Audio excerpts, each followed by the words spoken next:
This is BRICS Global Television Network's weekly news roundup. Let's check out the headlines. At least 160 people killed in landslides in India following heavy monsoon rains. July, the hottest month on record in China. The World Bank approves a $1.5 billion financial package for Ethiopia. And China's Zheng Qinwen becomes only the second Chinese player to reach an Olympic singles semi-final. Hello, I'm Juliet Newell. We begin in India, where Indian rescue teams continue their search through mud-covered tea plantations and villages, facing slim chances of finding additional survivors after a series of landslides claimed around 200 lives. Torrential monsoon rains have pummeled Kerala, a southern coastal state, causing floods and landslides, blocking roads into the disaster-stricken Wayanad district, hampering relief efforts since earlier this week. Prime Minister Narendra Modi has assured the people of Kerala that they'll be provided with all the possible help and has already committed to compensating families of victims with $2,400. Hundreds of soldiers have been dispatched to help with search and rescue efforts. Monsoon rains are not uncommon at this time of the year in the region and bring much needed relief from the high summer temperatures, soaking the earth with much needed water to boost crop growth. But the heavy rains also bring devastation, with the number of fatal floods and landslides increasing in recent years, reportedly due to climate change. In 2018, around 500 people were killed in Kerala in the worst floods to devastate the state in almost a century. Staying in India, there's been yet another train derailment resulting in at least 2 fatalities and 20 injuries. The Howrah-Mumbai Express went off the rails early on Tuesday near Jamshedpur in Jharkhand state, where several cars overturned. Initial reports suggest a collision with an oncoming goods train, but the exact cause is under investigation. The incident follows a similar derailment in Uttar Pradesh just over a week ago, which killed 2 and injured 24. India's extensive rail network, the 4th largest globally, suffers from outdated infrastructure and frequent accidents, despite a $30 billion modernization effort. Between 2017 and 2021, rail accidents claimed an average of 20,000 lives annually due to issues like defective tracks and poor maintenance. The deadliest rail accidents in India's history occurred in 1981, where a cyclone derailed a train in Bihar, killing 800 people. Indian Railways operates about 14,000 trains daily across a 64,000-kilometre network, serving over 21 million passengers every day. In Russia, there's been a train crash there too, where at least 100 people were injured when a passenger train carrying over 800 passengers collided with a truck at an unguarded railway crossing in southern Russia. The train was en route from Kazan to Adler when the crash occurred, causing 9 of its carriages to derail, with 7 overturning. Emergency services reported that around 30 people, including 15 children, were hospitalized and 22 ambulance crews were dispatched to the scene. Social media footage shows truck debris scattered along the track, with several train carriages on their sides. The Russian investigative committees opened a criminal investigation into the accident. Russian railways blamed the truck driver, citing a traffic violation as the cause. The driver allegedly crossed the tracks despite active signals, and although the train driver applied the emergency brakes, the collision was unavoidable due to the train's speed of 65 kilometers per hour. Chinese weather authorities have reported that July has been the hottest month on record in China since monitoring began 60 years ago. This trend, exacerbated by China's status as the largest emitter of greenhouse gases, aligns with global patterns of extreme temperatures. In July, China's average temperature reached 23.21 degrees centigrade, surpassing the previous record of 23.17 degrees set in 2017. every province experienced temperatures above historical norms, with Guizhou and Yunnan setting new highs. Ongoing heat advisories are in effect, particularly in eastern regions like Shanghai, where a red alert for extreme heat is active.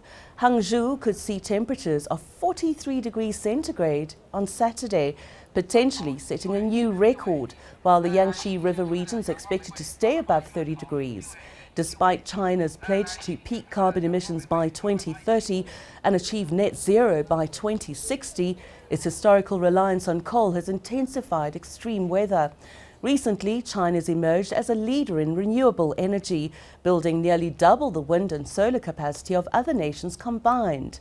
Extreme weather events have also caused deadly flooding and landslides in central Hunan province, leading to fatalities and evacuations. It's back. Millennial gamers have eagerly embraced nostalgia and new adventures as World of Warcraft relaunched in China this week. After beloved titles including World of Warcraft and Overwatch were taken offline in January last year due to a contractual dispute between American developer Blizzard and local partner NetEase, fans expressed widespread disappointment and frustration. The two companies resolved their dispute earlier this year and announced a phased return of the game, starting with WoW on August the 1st. At an internet cafe in Beijing, 35-year-old Wei Jia shared his excitement, calling the game a trip down memory lane and reflecting on the countless nights he spent playing. Liu Horan, a 30-year-old media worker, also returned to the game with fond memories of the friends he made while exploring Azeroth. He described WoW as a significant part of his life, noting that many of his childhood friends are still part of the gaming community. And Brazil's Lençóis Maranhenses National Park, renowned for its stunning white dunes interspersed with blue and emerald lagoons during the rainy season, was officially declared a UNESCO World Heritage Site this week. The park, named after the Portuguese word lençóis, meaning sheets, is located in the northeast state of Maranhão. The designation was announced during the 46th annual meeting of the United Nations World Heritage Committee in New Delhi in India in July. Lençóis Maranhenses is Brazil's 24th World Heritage Site, recognized for its outstanding natural significance. Established in June 1981, the park spans 156,000 hectares, with over half of this area featuring expansive dunes and vibrant lagoons that attract more than 100,000 visitors annually. UNESCO notes it's the largest dune system in South America. Brazilian President Luiz Inácio Lula da Silva had advocated for the site's inclusion in early 2023, highlighting its unique landscape where desert meets the sea. The park has also served as a location for several Hollywood films. Coming up, BRICS Plus Business News.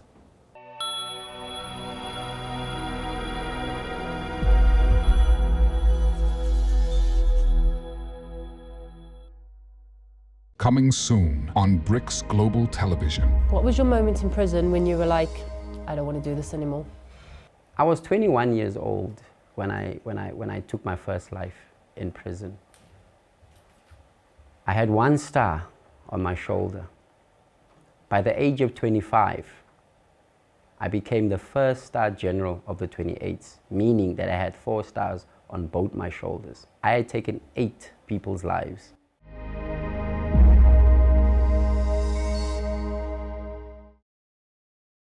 Coming soon on BRICS Global Television.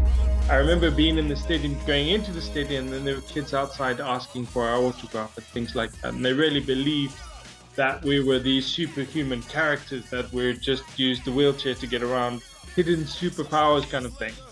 And the stadium in London was sold out every single day. I mean, for that, it I think was both for the athlete and for people around the world said, you know, this is actually something worth watching. This is something, you know, that's worthwhile. We can take note of it.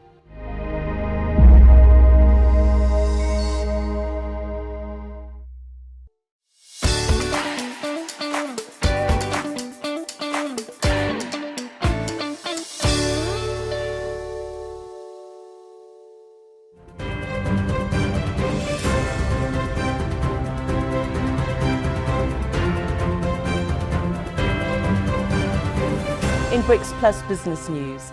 The World Bank's approved a $1.5 billion financial package to Ethiopia to support its economic reform program, following the country's decision to loosen restrictions on its currency, the birr. This financing includes a $1 billion grant and a $500 million concessional loan and marks the start of further aid.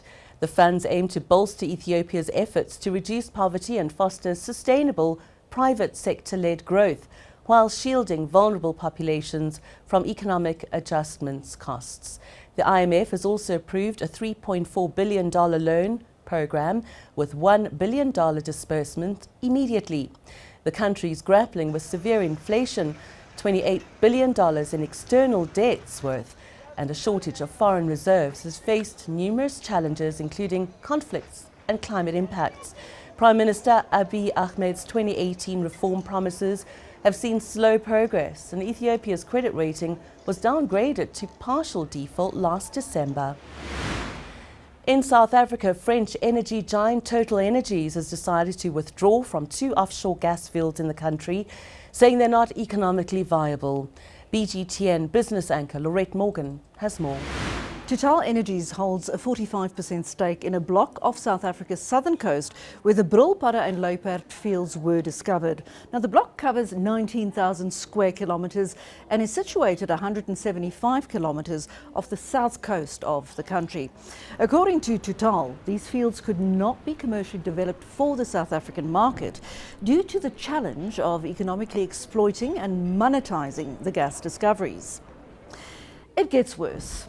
Qatar Petroleum, which owns a 25% stake in the block, also plans to withdraw. That's according to Africa Energy Corporation, a Canadian oil and gas exploration firm with a 10% stake through a subsidiary. Now, another partner, CNR International, which owns 20%, had previously announced its departure in July. Africa Energy says it doesn't intend to withdraw from the project and noted that under a joint agreement, companies that pull out of the block will give up their stakes for free to those who stay. The company says the gas fields were the largest discoveries of natural gas resources in South Africa, and if developed, they could supply a significant portion of the country's energy needs as it seeks to transition away from coal-fired power plants. Environmental groups had opposed the project, warning that drilling in the deep waters would threaten the region's biodiversity and fishermen. The Green Connection has thus welcomed Total's announcement this week. The Eco-Justice Organization's advocacy officer, Lisa Makuala, says it's a significant victory for the socio-economic and environmental rights of coastal communities and the planet. And she says that investment in fossil fuels must now stop. And we must seek to honour our commitments under the United Nations Framework Convention on Climate Change to reduce greenhouse gas emissions. According to the Energy Agency, the IEA, there are enough projects on the go in the pipeline to facilitate more sustainable energy sources, fostering a resilient South African economy. Total Energies says, however, it is not entirely leaving South Africa. The company still holds exploration rights in other areas, such as the Deepwater Orange Basin and Outeniqua South. Meanwhile, the Department of Minerals and Energy says it's confident new investors will step in to develop the Brulpadda and Luiperd fields. Lorette Morgan, BGTN, Johannesburg, South Africa. In Brazil, the central bank's left its benchmark interest rate unchanged at 10.5%, taking the cautious route following forecasts of higher inflation. The decision was made unanimously by the members of the bank's Monetary Policy Committee. This is the second consecutive time the interest rate's been left unchanged, with the MPC saying diligent monitoring and even more caution is required at this time. Brazil's benchmark interest rate remains one of the highest in the world in real terms. This is due to significant rate hikes implemented to combat soaring inflation triggered by the COVID-19 pandemic and Russia's invasion of Ukraine. The elevated interest rates designed to control inflation lead to more expensive credit, which in turn discourages both consumption and investment. To Russia now, where lawmakers have approved new legislation to tighten cryptocurrency mining regulations and explore using crypto for cross-border transactions. The move aims to bypass Western sanctions that have restricted Russia's international trade. International payments, particularly from China, are becoming increasingly more difficult, with some banks taking up to 6 months to fully process transactions between the two countries, and in some cases the payments are returned. Under the new laws, Russia's central bank will pilot the use of cryptocurrency in cross-border payments, a method previously not allowed. The goal is to facilitate the purchase of banned goods, as crypto transactions are harder to trace by Western regulations. The central bank's also advancing a digital ruble, a government-backed cryptocurrency intended to improve Russia's payment system. Coming up, Yolanda Pondo with BRICS Plus sports updates.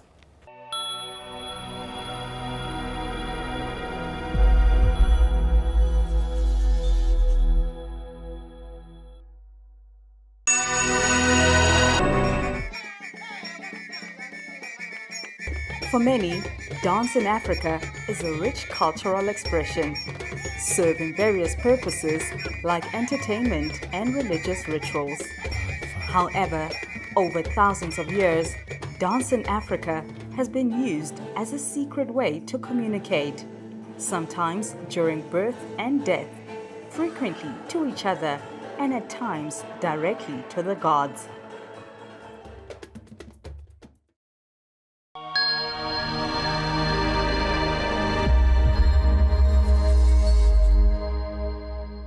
Well, here we have it. Time to turn things around. You caught the taxi and watched the money drain out of your account. Now we're going to pay you if you are lucky enough to catch our taxi.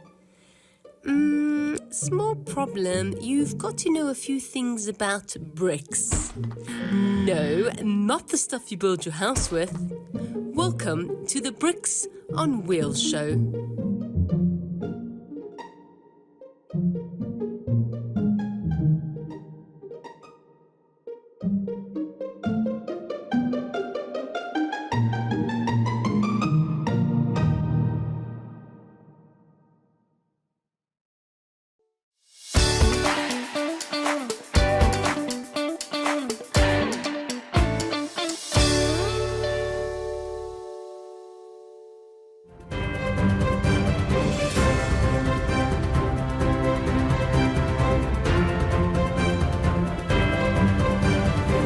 Hello, I'm Yolanda Pondo. We begin with the news from the Paris Olympics 2024. In table tennis, heartbreak for China as world number 1 Wang Shiqin lost to 26th ranked Troels Morgaard of Sweden in the men's singles. Shiqin's bat got broken a day before the match when a photographer was jostling to get a picture of him. Though Shiqin was visibly upset about it, he said, "I guess he didn't mean it." The 24-year-old has, however, had moments of glory in the Paris Olympics so far. He and Sun Ying-sha beat North Korea in the mixed doubles earlier in the week, clinching gold. Table tennis is one of China's strongest sports, having won 32 of 37 available golds since it became an Olympic sport in 1988. China's Zheng Xinwen has become only the second Chinese player to reach an Olympic singles semi-final, defeating former world number 1 Angelique Kerber this week and ending Kerber's career in the process. Zheng, currently ranked 7th in the world, overcame a break deficit in the deciding set to win 6-7, 6-4, 7-6 on her 4th match point. The only other Chinese player to reach an Olympic singles semi-final is Li Na, who made it to the Final Four at the 2008 Beijing Games. The match saw 6 breaks of serve in a dramatic first set, which Kerber, a 36-year-old silver medalist from the 2016 Games, ultimately won in a tie-break. Despite Zheng leveling the match, she found herself in trouble in the final set, trailing 4-1. She fought back by breaking Kerber to love in the 7th game, leveling the score and forcing another tie-break. Zheng, who hit 64 winners throughout the match, took control in the tie-break, going up 6-3. Although she missed 3 match points, she finally secured the victory on her 4th attempt when Kerber hit a forehand into the net. China's celebrating after China's swimming sensation Pan Zhanli achieved an incredible world record of 46.40 seconds in the 100-meter freestyle event in Paris.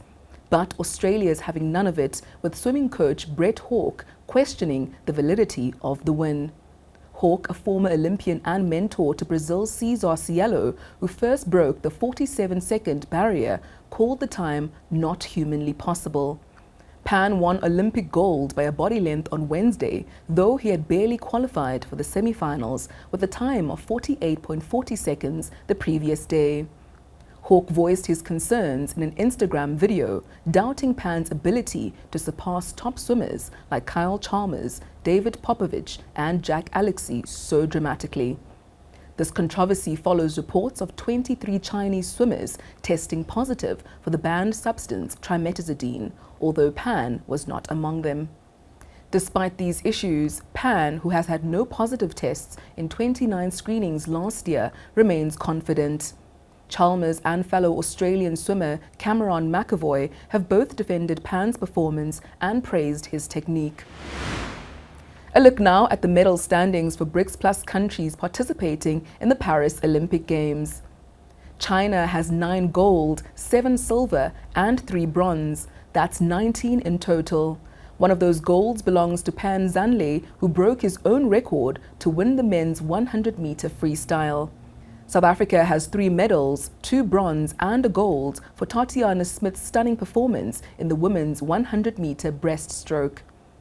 Brazil has 1 silver and 3 bronze medals. India has 2 bronze medals. And Egypt has 1 bronze medal. Iranian striker Sardar Azmoun has transferred from Bayer Leverkusen to Dubai's Shabab Al Ahly on a 3-year contract. According to German media, Leverkusen will receive up to €6 million, that's $6.5 million, for the 29-year-old player, who had been under contract with the German club until 2027. Azmoun joined Leverkusen from Zenit St. Petersburg in January 2022, making 44 appearances, scoring 5 goals and providing 4 assists. He spent the previous season on loan at Serie A side Roma, missing out on Leverkusen's Bundesliga title and German Cup triumphs. Upon his return from Roma, Azmoun reported late to Leverkusen's pre-season training and has been training separately since. Azmoun has also made 83 appearances for Iran, netting 53 goals. And Saudi Arabia, the sole bidder for the 2034 World Cup, plans to host the tournament across 15 stadiums in 5 cities, including 8 in Riyadh, according to state media. The kingdom aims to stage the largest ever edition of the tournament in a single country. The proposed host cities are Riyadh, Jeddah, Al-Khabar, Aba and Neom, a $500 billion futuristic city. The plan includes 15 advanced stadiums, 11 of which are newly built. Riyadh will feature 8 stadiums, including the new King Salman Stadium, which will seat over 92,000 spectators and host the opening and final matches. Saudi Arabia, as the only bidder, was awarded the 2034 World Cup last October. The kingdom is investing heavily in infrastructure to support the tournament. The kingdom also plans to host the 2027 Asian Cup and the 2029 Asian Winter Games. We'll have more BRICS Plus sports updates next week. Until then, check out our social media.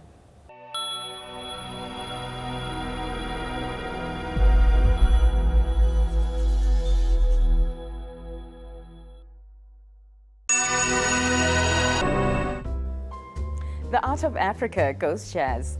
South Africa has given rise to a number of jazz artists, from trumpeter Hugh Masekela to pianist Abdullah Ibrahim and vocalist Gloria Bosman and Sibongile Khumalo. Their uniquely South African strain of jazz has become an essential thread in the international jazz fabric. The latest torchbearer of that sound is Nduduzo Makhathini, a pianist and composer whose albums have made him a leading voice in African jazz. Not only is he a jazz artist, but Makhathini embodies the roles of teacher and historian.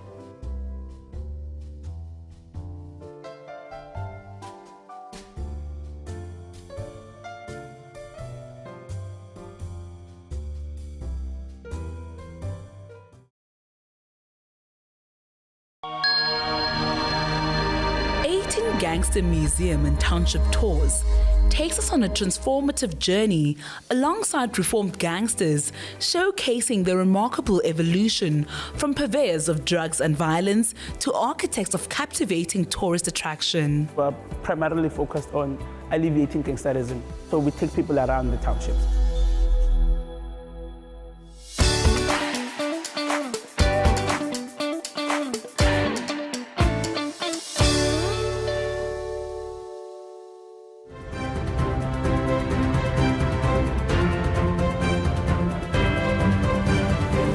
And finally, in Shanghai, China, cat lovers have been treated to a night at the museum with their cats. The museums held the inaugural Ancient Egypt Cat Night, a unique educational experience, not just for the owners, but for their beloved cats as well. The event was quickly sold out, with cat lovers snatching up the opportunity to show off their cats and the event on social media. One enthusiastic owner who had postponed a European trip to secure a ticket brought her regal ginger cat Trump, dressed as a Chinese emperor. When I have my cat, I really found that your life will be really colorful. I cannot imagine if my life right now without a cat.